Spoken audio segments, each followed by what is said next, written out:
নমস্কার, সুভদ্রা রান্নাঘরে আমার সকল দর্শক বন্ধুকে জানাই স্বাগত। আমি শিউলি। আজকে দেখো আমি এই যে বাসমতি রাইস নিয়ে এসেছি। তো আমি কণিকা ভোগ রান্না করব।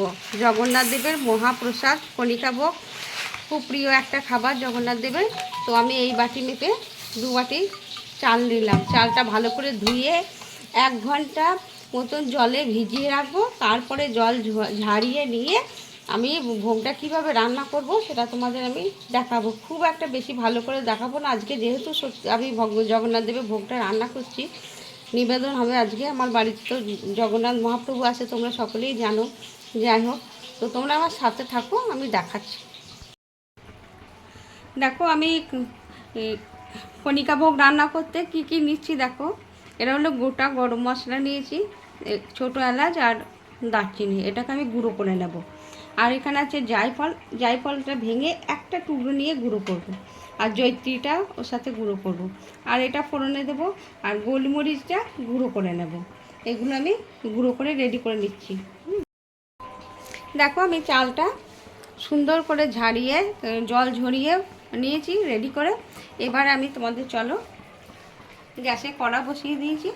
এবার আমি ঘি দেব কড়াতে, কারণ জগন্নাথ দেবের ভোগে সবসময় ঘি দিয়ে হয়, তেলের ব্যবহার হয় না জগন্নাথ দেবের ভোগে। হ্যাঁ, তার জন্য আমি ঘি দিয়ে দিলাম। এবার আমি ফোড়ন দেব। গোটা গরম মশলা দিয়ে দিচ্ছি ফোড়নে। ফোড়নটা ভাজা ভাজা হয়ে গেছে। আমি কিন্তু মুখে কাপড় বেঁধেছি। হ্যাঁ, মুখে কাপড় বেঁধে কাজ করছি। জগন্নাথ দেবের ভোগ রান্না করার সময় মুখে কাপড় বাঁধতে হয়। আর এবারে আমি কাজু আর কিশমিশটা দিয়ে দিচ্ছি। এগুলো ঘিয়ের মধ্যে একটু ভাজা ভাজা করে নেব। এবারে আমি ধুয়ে রাখা জল ঝরিয়ে রাখা চালটা দিয়ে দিচ্ছি।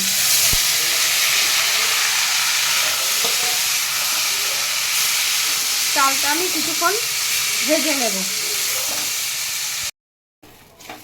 দেখো আমার চালটা ভাজা ভাজা হয়ে গেছে প্রায়। এবার আমি জল দিয়ে দেব। কালারটাও চালের চেঞ্জ হয়ে গেছে।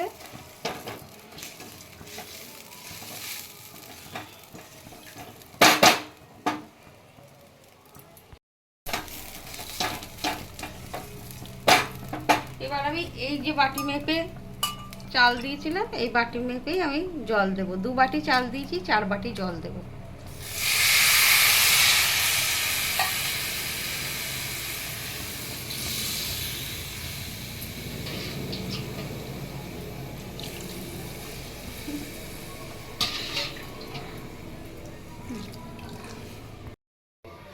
পরিমাণ মতো লবণ দিয়ে দিচ্ছি। লবণ দিয়ে দিলাম। এবার একটু ফুটবে, 2-5 মিনিট ফুটুক।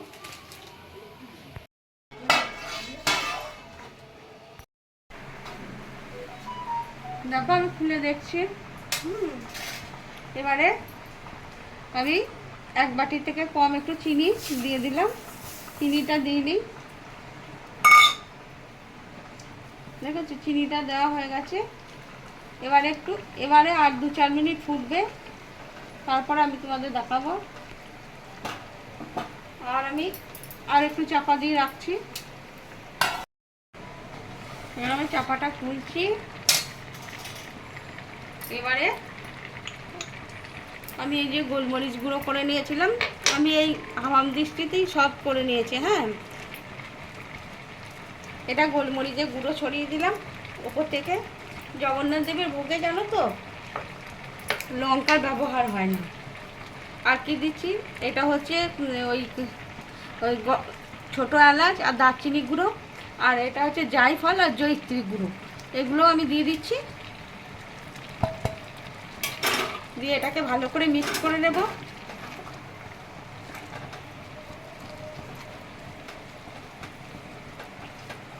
তারপরে ভালো করে মিক্স করে নিয়ে চাপা দিয়ে রাখবো কিছুক্ষণ।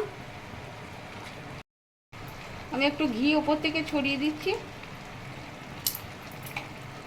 এবারে আমি এটা গ্যাসটা অফ করে চাপা দিয়ে রেখে দেবো মিনিট 5-7 তারপরে আমি তোমাদের খুলে দেখাবো এর কীরকম হয়েছে। চলো এবার তোমাদের আমি ভোগটা সার্ভ করে দেখাই কেমন হয়েছে। দেখে তো মনে হচ্ছে অসম্ভব সুন্দরই হয়েছে, কারণ আমার নাক বাঁধা মুখ বাঁধা, আমি কিছু গন্ধ পাচ্ছি না, বলতে পারবো না। তবে মহাপ্রভুর ভোগ এই যে ঝুরঝুর করছে, দেখেই বোঝা যাচ্ছে সুন্দরই হয়েছে। আমি সার্ভ করে দিয়ে ঠাকুরকে ভোগটা দিয়ে আসি। আমার আমার দেখো জগন্নাথ দেবের ভোগ হয়ে গেছে, আমি নিবেদন করতে দিয়ে দিয়েছি, নিবেদনও হয়ে গেছে।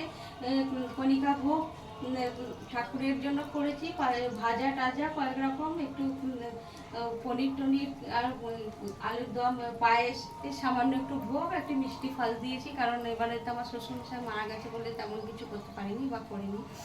যাই হোক, তোমরা আমার সঙ্গে থেকো, সাথে থেকো। তোমাদেরকে সকলকে শুভ রথযাত্রার অনেক অনেক ভালোবাসা, শুভেচ্ছা, বড়দের প্রণাম জানাই। তোমরা সবাই আমার সাথে থেকো, আমার সঙ্গে থেকো, আমাকে সবাই আশীর্বাদ করো, আমি যেন একটু একটু করে আগিয়ে যেতে পারি।